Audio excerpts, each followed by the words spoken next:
Some brands are legendary. In every category, someone sets the standard, and some companies create raving fans. Join Scott Wozniak and Caitlin Johnson of Swaz Consulting as we dig into the tactics and tools behind great organizations. How did the legends do it? And how can you become a legendary brand too?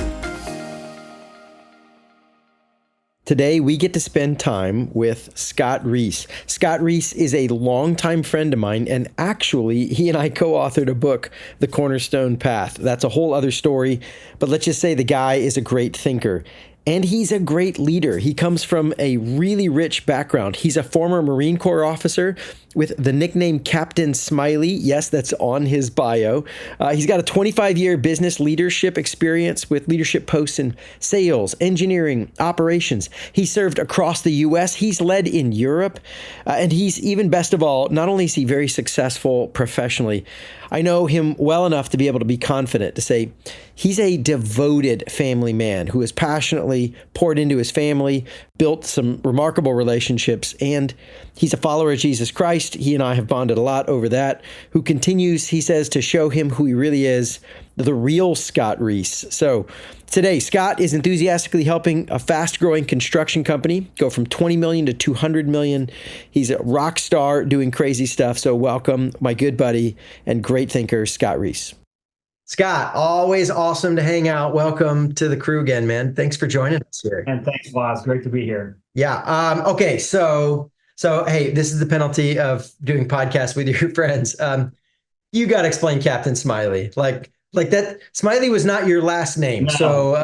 So why was Captain Reese called Captain Smiley? Like, what's going on here? Not just that, like on the plaques. I got plaques with Captain Smiley. No way. Yeah, totally. Like they documented this. Documented. Okay. The kids can see it, on the wall. Etched.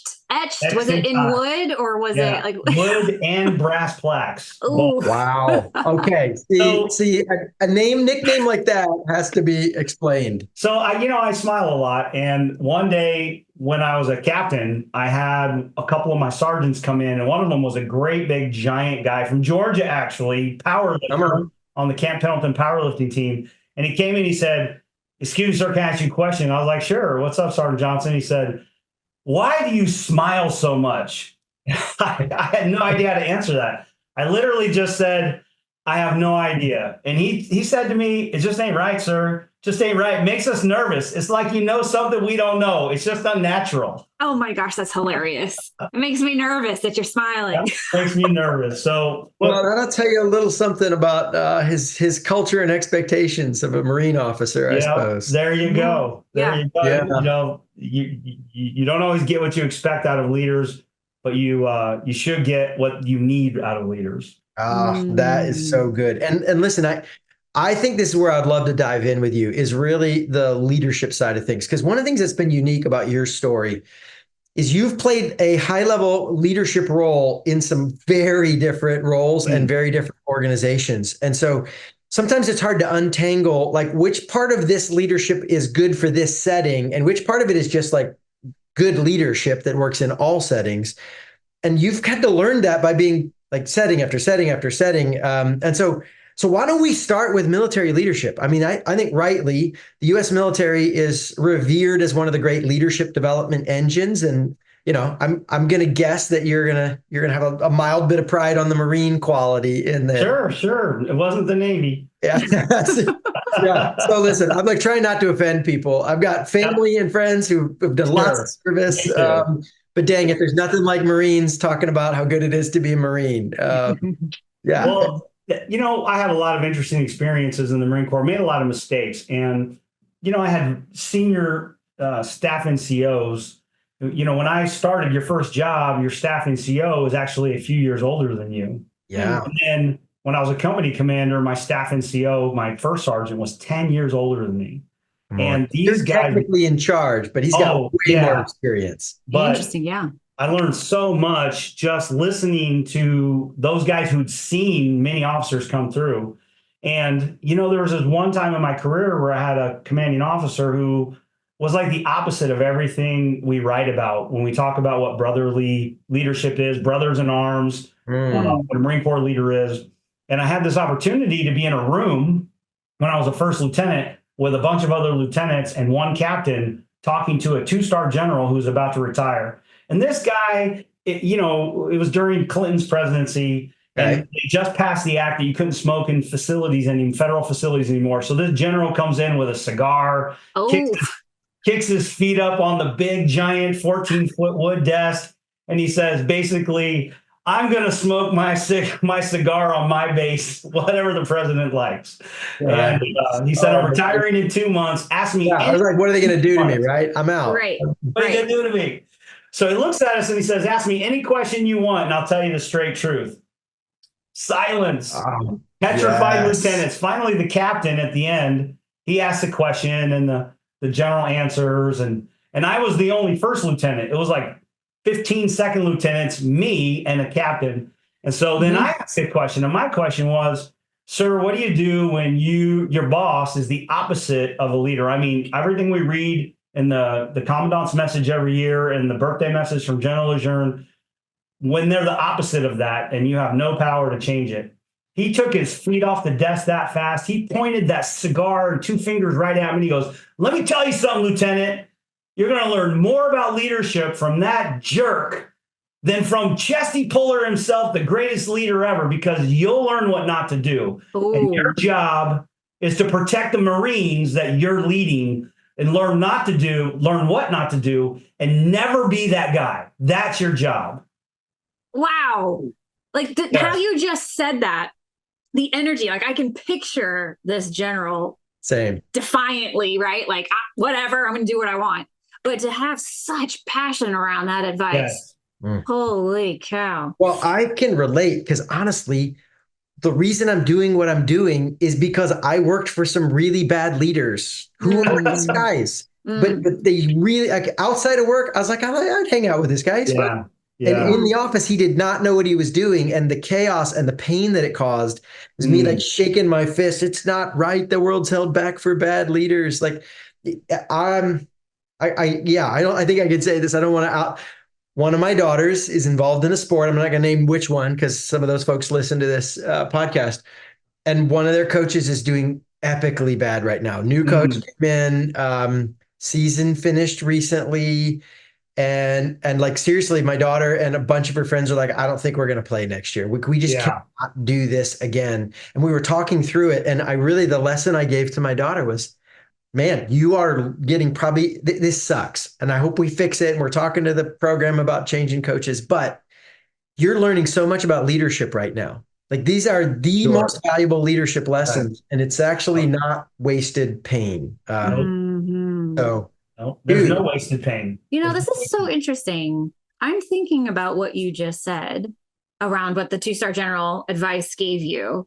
And I'm actually thinking about how did it help? I'm curious. Did it help you even go from maybe a victim mentality of like, oh my gosh, I'm stuck with this leader who is absolutely the opposite. Like, this sucks. Like, and you're stuck. So victim mentality versus, now I'm curious. Yeah. Now I'm going to take ownership in understanding what is he doing so I don't repeat this. Yeah. Did you feel that? Yeah, I moved from stuck to purpose. Oh my goodness. Right? From stuck to purposeful. And like Maxwell says, the 2 greatest days of your life are the day you're born and the day you find out why. And it's one of those days. It was one of those days I found out something about myself, like I'm here to protect the people that I'm sent to steward. And that's the second part of this. That's awesome. That I did not say to my daughter, because she doesn't lead anyone, but I want to go there because I think I've talked a few times about how, hey, these painful leaders are great learning opportunities. But this idea that you are the buffer to protect them from the worst aspects of it. Tell us more. What does that actually look like? Well, I worked for a full bird colonel once. Okay. And when I was doing my onboarding with him, our first interview where he was letting me ask questions and, I was asking questions, he was explaining his leadership intent and his preferences to me. And one of the things he said to me was, what I expect from you, Scott, is to argue to the point of decision as passionately as you can for what you think is right. And then once I make a decision, to execute as if it's your decision. And What that also means is that when we're leading some folks, which is influencing, we're trying to influence them to do their work excellently, but also we're protecting them from the chaos that exists within the decision-making process that they're not responsible for. Right. And to ask your team to go through the chaos of the business decision-making process as if they're going to carry your burden for you, you're asking them to carry what's not theirs to carry. But as a leader, if you can provide that layer between, hey, there's this complicated decision-making process that happens, and sometimes it's dysfunctional because it's people, right? Right. And you can let them just live and operate within the scope of their role and their interest and their capacity, then you're actually freeing them to do their work and not carry the extra burden home, which affects their children and their life and their sleep and their health and affects everything. It's not just about, we'd say in the Marine Corps, look, mission comes first, but there's no mission without people. So yes, we do things and we know we're going to take casualties on the way. And that's not the same in business. In business, we know we make decisions and not everyone is going to go with the decision. Not everyone's going to make the move in a direction when the business pivots. The business has to do what's best for the business because it's a living and breathing thing, just like a relationship. You don't say, how often do we say, how's my marriage? Well, show me, point to your marriage. Like you can't. Not a thing, right? Yeah. But it's a thing that exists between us, just like a business is a thing, like a team is a thing that exists between us. And different members of the team aren't supposed to carry all the burden. And a caring leader, a mature leader, an aware leader protects their team from the elements of the decision-making process and the execution-making process that they shouldn't have to bear, and they can't affect it. They can't improve it. They're not responsible for the delivery of it. But how do you help enable them to be free to do their part and then work on the interchange with the other parts? Yeah, dude. Okay, so you brought up the business side, and man, you have had some interesting roles zigzagging from sales, engineering, operations, chief technology officer these days. I mean, you keep bouncing around. It's in different industries. Construction now. That's right. That's right. You've lived in Europe and worked in Europe and led companies over there. So you've really tested this in the range. How do you do this with a group? Because I think that's one of the critical things you mentioned is like, how do you get the whole group to buy in with you? How do you work with a variety of different types of people from culture to type of industry? Like what are some of the principles of people who have to play in different settings that, man, this is how you get leaders to engage in decision making, make good decisions together? What have you learned about that? You know, I'm almost 52, Scott, and I've been on leadership teams in business since I was 29. I was on my first leadership team on 29. And except for a little stint independent, I've always been on a leadership team in a business. Yeah. And I didn't figure this out between 29 and like 46, 47. I was frustrated and in conflict with my peers on executive teams the entire time. And I could see the possibility of the team. Yeah. And I was advocating passionately for the possibility of the team. And yet I didn't know, even with my time with mentors and coaches, I couldn't crack the code on moving the teams forward from a peer perspective, not from the CEO perspective. Right. Until I had a role in a manufacturing company as the chief technology officer. And I was fortunate in that role that my peer in sales, who ended up becoming the chief revenue officer, and he's now the president of the company. He had a very long tenure at Target stores and had been a vice president 2 times at Target stores in 2 different jobs. Had worked for the CEO directly at Target. Super experienced. Probably top 2 or 3 people leaders I've ever met in my life. Wow. And watching him, I immediately saw how good he was. And then I started asking him to coach and advise me. And then I started encouraging him, like, hey, you're going to be the next COO. You're going to be the next president. How can I support you? And so I started to recognize the positive leader, started to support him. And then I watched him over a period of about 2 or 3 years start to help move people into the seats that they were suited to. that they were really suited to on the executive team.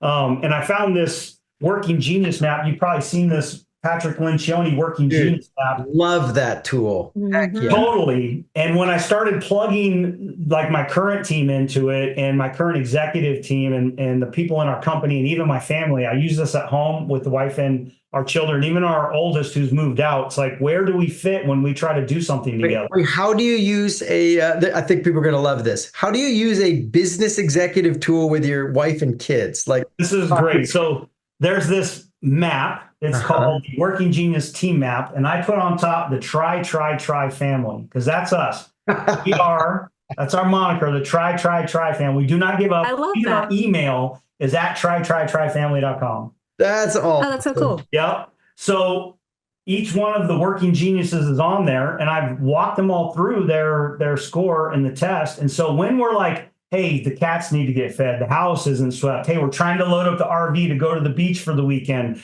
we're getting ready to go to a concert, like everything is a project. There's a start, a middle, and an end. It's all work. And I keep continuously pointing out to them, oh, hey, you're inventing again, Daniel.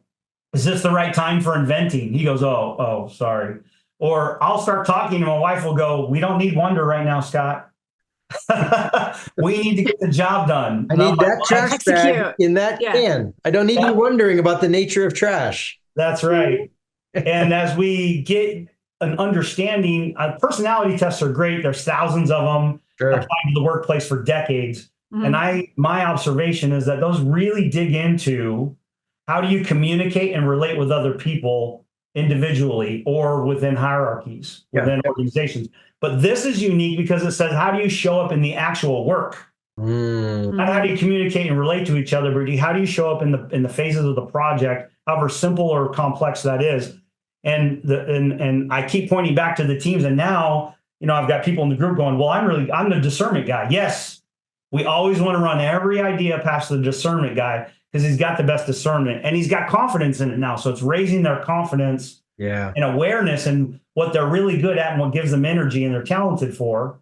And then also in those areas where, they really should partner. And that goes back to Maxwell's law of the lid, right? Should you work on your weaknesses or your strengths? If you know your weaknesses in work, like mine are wonder and galvanizing. So seeing how things could be better. Okay, why don't you pause and just walk us through the 6? Yes. It's just 6, and this I didn't plan on this, but this is gold. Give us. I didn't mean this is a free, but this is a free commercial for Patrick. He always does free commercials on his podcast. Hey, Pat, this is for you, baby. Heck yeah. There you go. So it's a 6-step process. It's called widget. The first one is W for wonder, and that is you can see and imagine how things could be better. What's the gap between current state and a much better state? And then I for invention, and that is inventing the way in which you can implement an improvement to fill that gap. And then you've got D for discernment, which is analyzing and assessing, will that idea and will that invention actually work or not? Yeah. And my wife is good at this, and thank God, because I am not. And then there's galvanizing, which is my strength, and that's let's take the hill. And it's like, hey, did you do it? Hey, did you get that done yet? The next morning, oh, you got that done, right? The guy who's always, the guy or gal who's always poking you, is it getting done? That's a galvanizer. And then you've got E for enablement, and that is helping other people do it. Where they're like, oh, that's a great idea. How can I help you? Oh, hey, I can do that for you. And these people are the trainers, they're the teachers. They show up and they go, in the job, they see somebody who needs help. They go over and go, hey, can I show you how to do that? And they just automatically start helping, and it makes everybody happy. They're gold. And then tenacity, the T is the final one. And those are the checklist folks. Hey, you didn't get it done. The checklist isn't done. And they can't sleep till the checklist is done. Yeah, the finisher, they call it. I'm laughing. I have a little T in me. They have to close that loop and loop. I do. Well, as you'll notice, I'm red on the T, which is why we never published our book. We're promoted our book. I was going to say, guess what I'm red on? Huh? Surprise. Well, I needed to get the book out of me. I didn't necessarily needed to get it in everybody else's hands. Listen, yes, for those who mentioned, Scott and I wrote a book together and then promptly didn't tell anyone about it. Put it on Amazon. Moved on with our lives and careers. It's a really good book. And like someday, Someday we're going to actually promote it and tell people go check it out. So here you go. First promotion, Scott. We're doing First promotion. Woo! It's legitimately a great book. Like, I was really impressed. Okay, so now that you're talking about it, though, like, what is the title of the book so that all of us who are curious? Well, The Cornerstone Path is the name of the book. The Cornerstone Path. The Cornerstone Path. We were talking about it, so it's sort of an acronym. Like Cornerstone, PATH is actually the teaching point. So I don't know. Is that it's like a half acronym, like a half acronym? Is that acronym the term? I love it. Yeah. So Caitlin, the path, the cornerstone is the foundation for everything. In your life, there is something upon which you rest and lean your entire life. Hopefully, it's not accomplishment, money, vanity, your looks. Those things are insufficient cornerstones for a life, for a project, for a family, for anything. Mm-hmm. The cornerstone is upon which you build anything. And then the path is the way to get the wall or the structure or the thing built on the cornerstone. And the P is your purpose. Without a purpose, you will get nowhere. We are made for purpose. The A is for action. Action, action, action. What are you going to do to get there? The T is for team. Because without people, nothing happens. Which is what we're talking about here. This is good. Keep going. Nothing happens.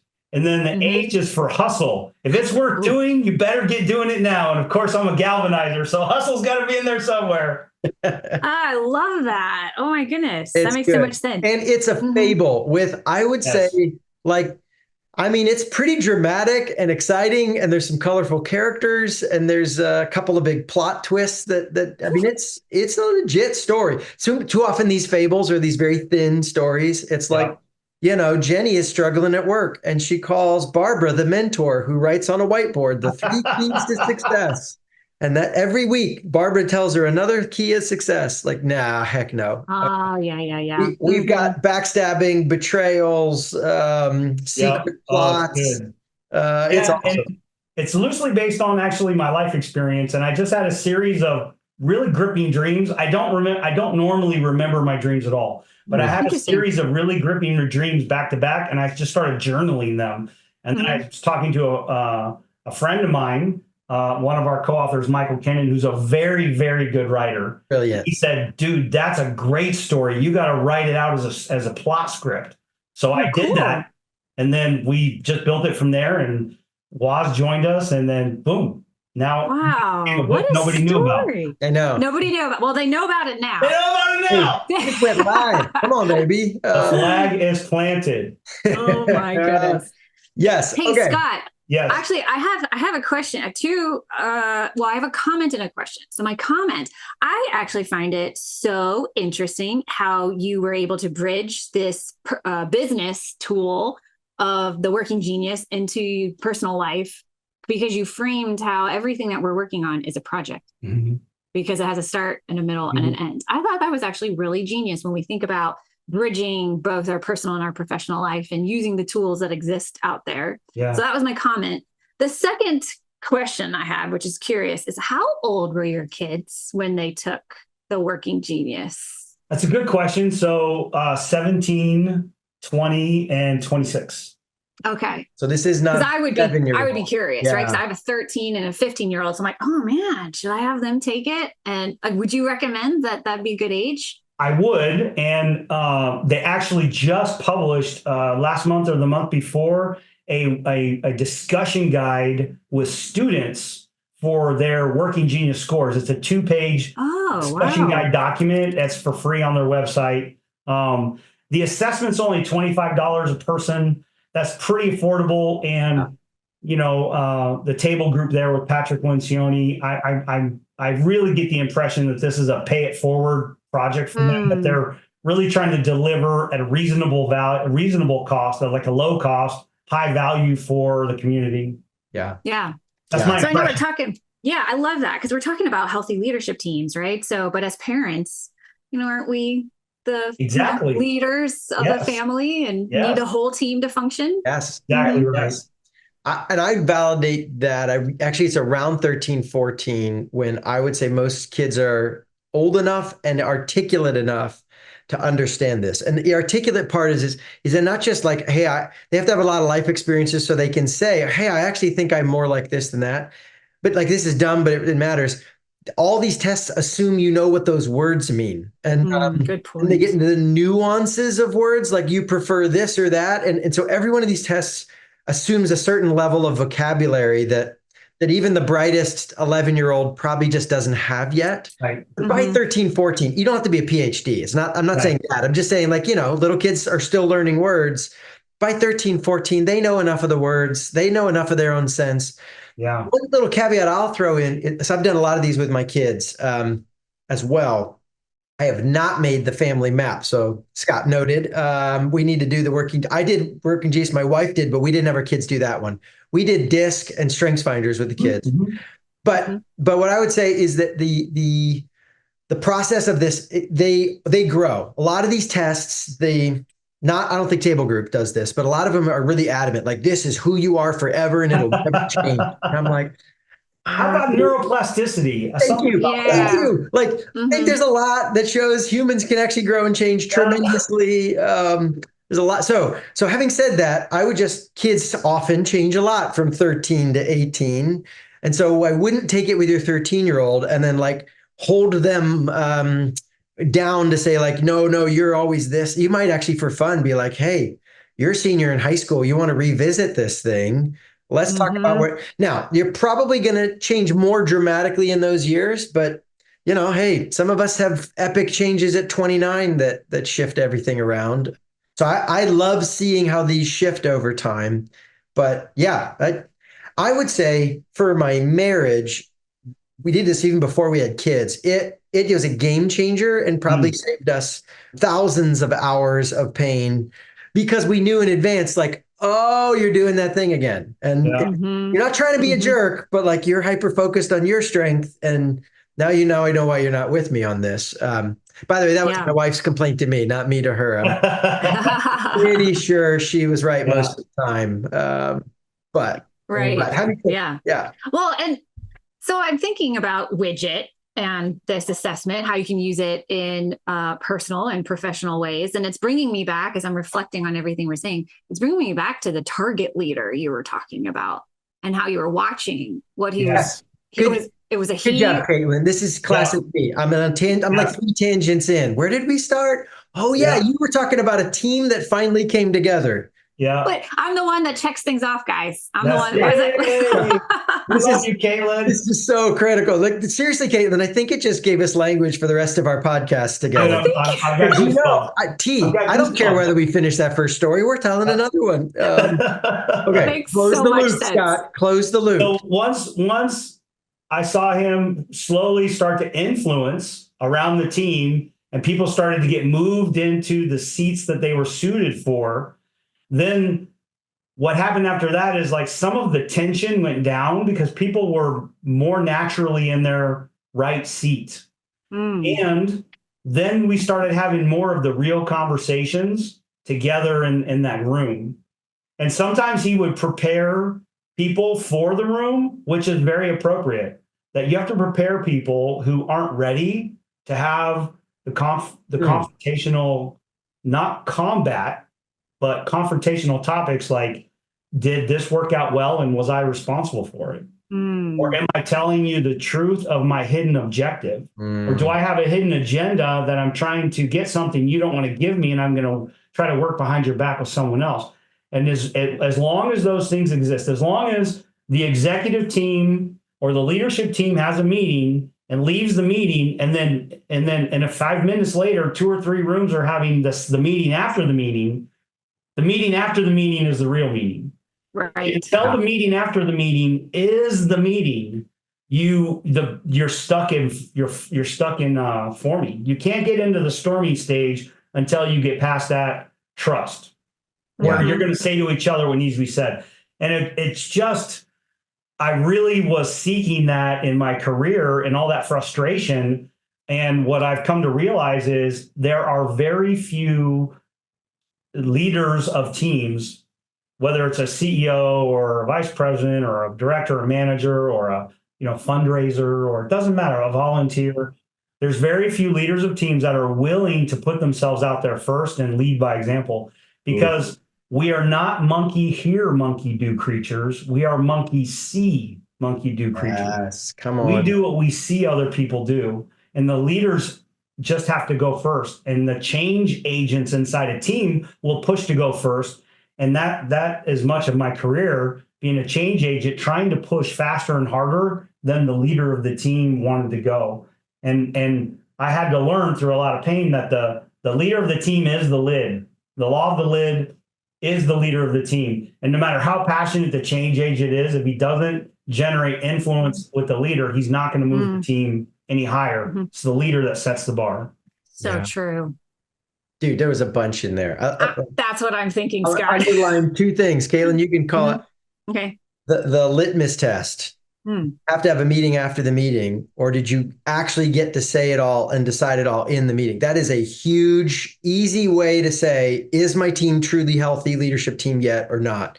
Meeting before the meeting, meeting out. If you can't truly land the plane and not need to talk about it anymore in the main meeting, you don't have a healthy team yet. That's huge. So want to underline that. Well done, Scott. And then that leaders go first. This is like we overcomplicate this, right? I mean, Scott, we wrote a book on leadership, right? I mean, there's books and books, including us. And you could probably skip most of it and boil it down to like leaders go first. I mean, we were kids, right? Little kids, we play follow the leaders, the game. I don't know, you guys play that when you were kids. Classic, right? Yeah. Follow the leader is not, we all sit around in a circle and I get to make the budget. That's not how little kids play follow the leader, right? We don't make HR decisions or cut a department. Follow the leader is, I'm going to walk or climb or roll in a particular place and you come behind me. Yep. Leadership at its most fundamental instinct for us is you do and then ask me to copy. So, but I see so many leaders get to this corporate level and they're like, everyone else, you're going to risk first. And I'm going to use my power as a leader to risk least, risk last. And it's just like, dude, what do you want them to do? You want them to open up? You open up first. You want them to admit fault? You admit fault first, right? You want them to have leaders go first and say, hey, see that? You guys joined me. And that is a fundamentally different, healthy thing to do than this, like, I'm going to try to manipulate or pressure you with my power to make you do stuff. Yeah. Yes. In the Marine Corps, there's two expressions that fit this. One is you lead from the front. Ooh. Lead from the front. And number two is officers eat last. Come on. Right? Okay. Leaders go first, but they serve their people. Right. And now, I'm a man of faith, Scott, and I came to my faith in my late 30s, and I've been, studying scripture for about a decade now. And the example in the New Testament that Christ gives is super powerful in this. So Jesus Christ would do things, and his disciples, the people he called to follow him, his followers watched. That was phase one. And then he would do things and invite them to participate. Right. Like handing out the loaves and fishes. So step one, the leader did stuff and let his followers watch him do it. Step two, he did stuff and then he invited his followers to participate with him. And then step three, he sent them to do it without him. Yeah. And listen, whether you're a Christian or not, like, you can't argue that Jesus' leadership method, he got 12 hand-selected people, his leadership team, and then he eventually left. And those 12 people in 3 generations had changed the world, right? So changed the world. Okay, but what they don't realize, is when you say sent him out, it's not like he left and they were on their own. While he was still with them. That's right. Times where he said, hey, get 2 by 2, go into the nearby villages. If you're on your own, give it a shot, come back and tell me how it goes. And so they came back and reported. And so that's phase 3. And then phase 4, he left and they did it without him. Yeah. He left and they did it without him. So I have an interesting comparison to take that story and then apply it into another acronym that I just actually recently learned, which is from the Scouts of America. Oh. So in their leadership program, and I know this because I was volunteered to help with Scouts locally to help with their leadership training for the newly appointed individuals. And so they have this acronym called EDGE. EDGE. I don't think I know this one. I'm curious. So it stands for explain, So you're going to use your words to explain what needs to be done. Then D, you're going to demonstrate it. And then G, you're going to guide. So at this point, the other person is testing it out, and you're going to guide as you're going through it. And then the final E is now you've enabled them. Exactly. Kind of sounds kind of similar. Go Scouts. Yeah. I mean, right? Listen, some of these things are fundamentals of humans and how we work. I mean, it's just, this is how the game, this is how it works. Yeah. Whether you're a Girl Scouts or a chief technology officer or on the front lines with the Marines, there's some fundamentals here that just get people to open up, engage, and give their best shot. It's just real.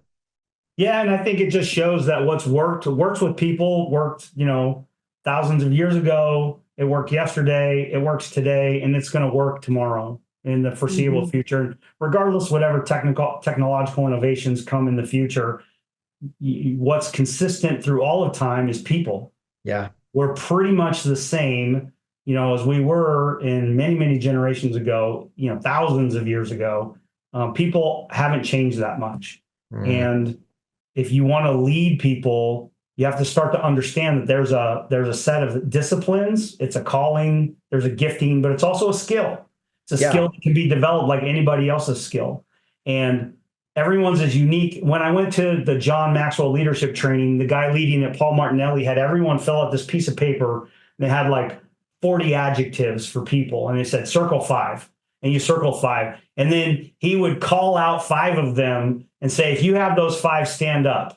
And one person would stand up. And he'd call 5 more randomly. If you have those 5, stand up. And one person would stand up. And he'd do it. And then he would do like 10 in a row. And he would go, there's 5,000 people in this room.